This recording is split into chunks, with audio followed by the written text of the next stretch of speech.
Ha! Hello everybody! So I've been talking for since the beginning of the video and my mic was on mute. So let's try this again now that we're unmuted. Welcome back. I'm glad you've returned everybody who's watching. If this is the first time you're watching one of these videos, I highly suggest you going back in the playlist and watching the playlist from the beginning as we have been building the International Space Station. Now that that's out of the way, you can see that we are using our medium lift tried and true rockets to launch this next node. Again, I did say node. Today we're launching node number 3, also known as Tranquility. So it's a module at the International Space Station, of course. Um, and a ceremony on November 20th, 2009 transferred ownership of the module to NASA from ESA. On February 8, 2010, NASA launched the module on Space Shuttle STS-130, which we'll talk about in just a minute. Was launched on Space Shuttle Endeavour. Has a mass of 19,000 kilograms or 42,000 pounds.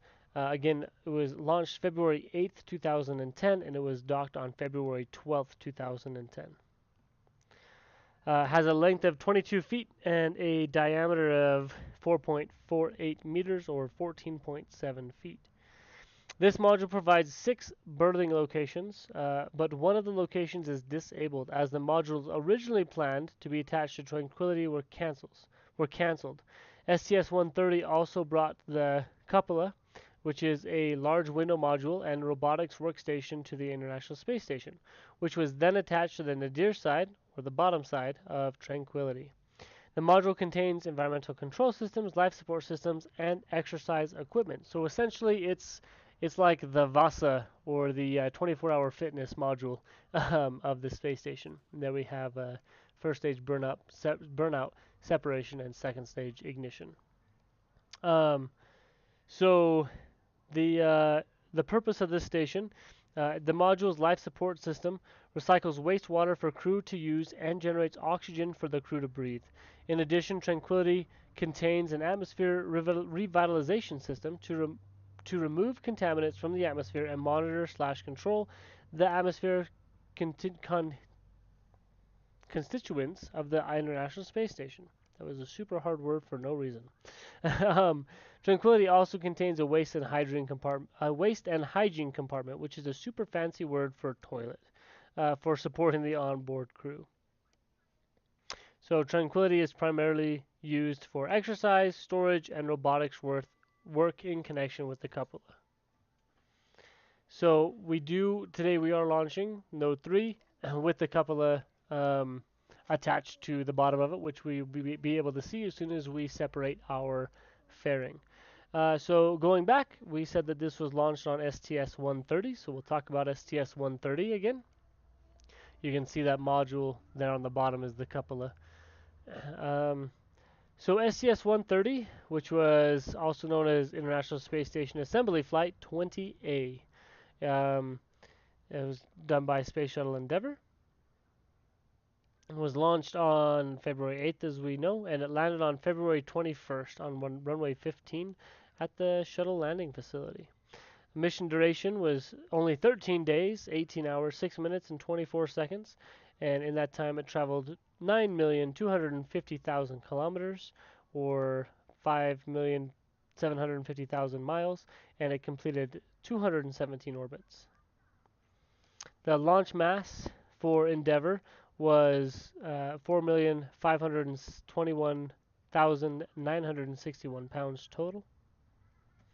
The orbiter itself weighed 267,470 pounds, and its landing mass was all the way down at 200,694 pounds, still ridiculously heavy.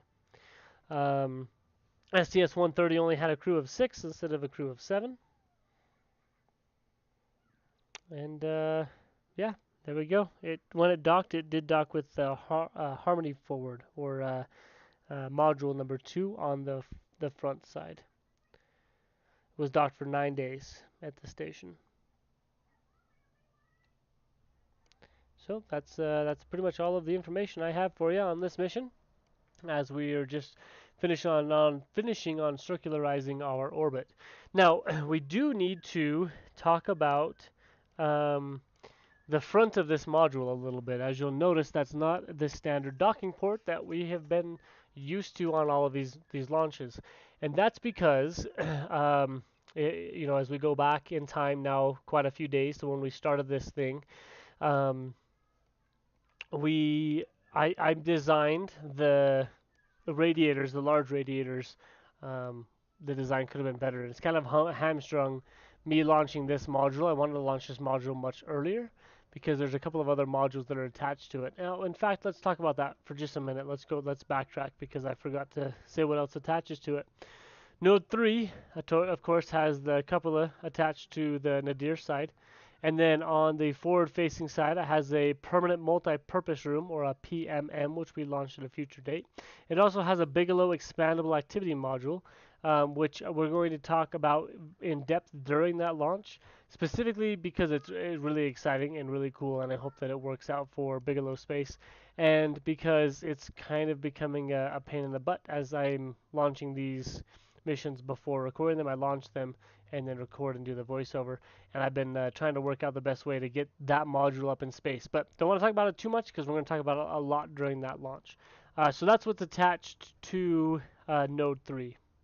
So Node 3 is supposed to be attached to the starboard side of node number 1.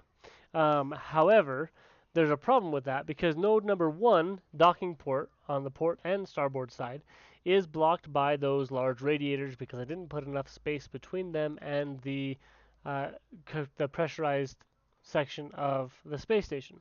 So my best solution that I could come up with was to put a grappling unit, which is what you see there on the front.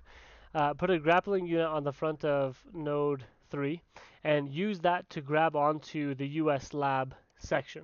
So I do apologize for diehard space fans. But node 3 will not be attached to node number 1. Node 3 will be attached to the US lab segment via the grabber arm. But luckily for us in Kerbal Space Program, grabber arms act just like docking ports, and you are able to transfer crew in between them and have all the functions and great abilities as a full-blown docking port. So not a problem there, but just a little bit of a pain in the butt. So I'm going to end my commentary here for just a couple of minutes and let you watch and enjoy us getting our rendezvous and fixing our orbital planes and doing all the fun orbital mechanics stuff. So I will be back soon with some more commentary.